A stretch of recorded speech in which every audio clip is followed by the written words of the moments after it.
Hi, everyone. I'm Elaine Quijano.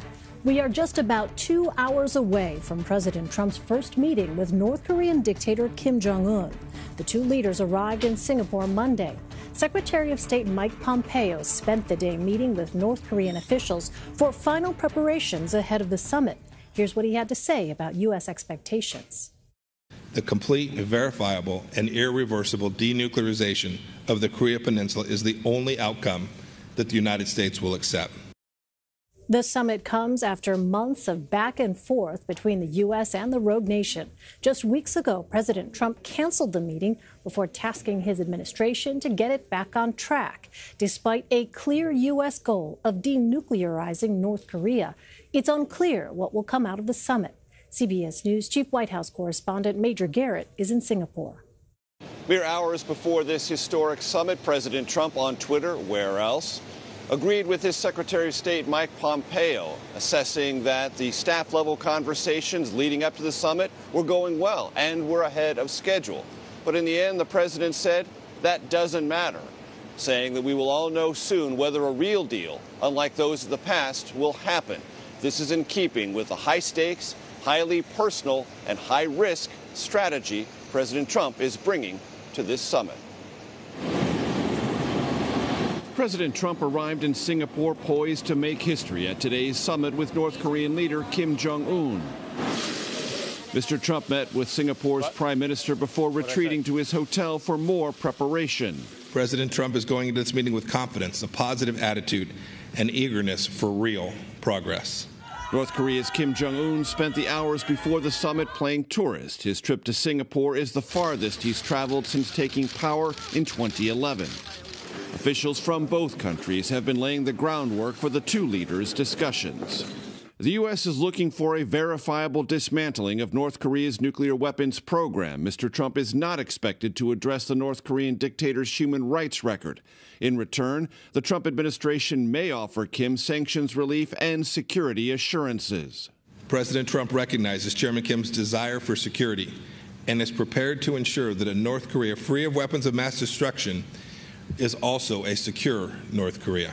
The summit has drawn thousands of journalists and international observers. Former NBA star Dennis Rodman, who has developed a friendship with Kim, arrived today. So every time I see him, it's always a surprise. So maybe tomorrow's the same thing. The summit will begin with a handshake, followed by 45 minutes of one-on-one talks with only translators present, then a meeting with advisors and a working lunch. Both leaders will depart afterward, for the president more than half a day earlier than anticipated.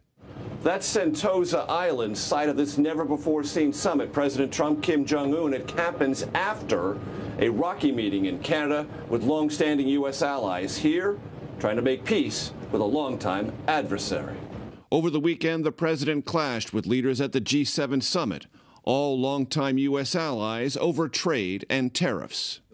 Canadian Prime Minister Justin Trudeau. Because Canadians were polite, we're reasonable, but we also will not be pushed around. Peter Navarro, a top Trump trade official, called Trudeau's comments made after the president departed an outrage. There's a special place in hell for any foreign leader that engages in bad faith diplomacy with President Donald J. Trump.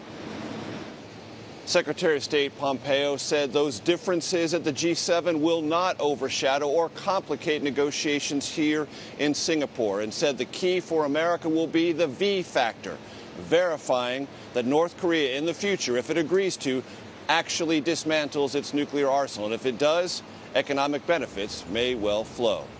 Elaine? Major Garrett, thank you. The leader of the rogue nation stayed behind closed doors for the better part of Monday, but Kim emerged at night, taking a tour of a popular site in Singapore. Ben Tracy has more. About 9 o'clock last night, Kim Jong Un's motorcade suddenly left the St. Regis Hotel. Minutes later, he arrived at one of this city's most famous tourist spots, the Gardens by the Bay. Singapore's foreign minister posted this selfie with the North Korean leader inside what's known as the Flower Dome. Later, Kim Jong Un was then spotted walking on a bridge near the water, smiling and taking even more photos. For the first time, North Korean state TV announced details of Kim Jong Un's trip to Singapore, describing the summit as historic, and said Kim would be exchanging wide-ranging and profound views. Citizens in the North Korean capital watched the coverage on a big-screen TV and read it on the front page of newspapers. But he wasn't the only one causing a media stir. Reporters were so excited to see this North Korean cameraman, they chased him down the street. Kim Jong Un, who is believed to be just 34 years old, took over from his father in 2011. Since then, he's launched nearly 100 missiles and conducted North Korea's most powerful nuclear tests. He has convinced the North Korean people that nuclear weapons are the only savior from an invasion by the United States. But Kim, who was educated in Switzerland, has also promised to transform North Korea's economy and the lives of its people. We were in Pyongyang last year when the North Korean leader unveiled an entire new block of modern high-rises in the capital. And his message to America is, your sanctions don't work. We will keep building our buildings and our missiles. Now the young dictator, condemned by the State Department for egregious human rights violations, is trying to change his image. Less than 3 months ago, Kim Jong Un had never met with another world leader. Since then, he has met with the presidents of China and South Korea twice, and now he's about to sit down with the president of the United States. Elaine? Ben Tracy, thank you. Joining me now from Washington is Matthew Kroenig. He's a senior fellow at the Atlantic Council and an associate professor at Georgetown University. All right, Matthew, what does North Korea hope to gain from this summit? Well, first, it's quite remarkable that we're at this point. If you had told me a year or 2 years ago that a U.S. president and Kim Jong Un would be meeting in a high-profile summit, I wouldn't have believed it.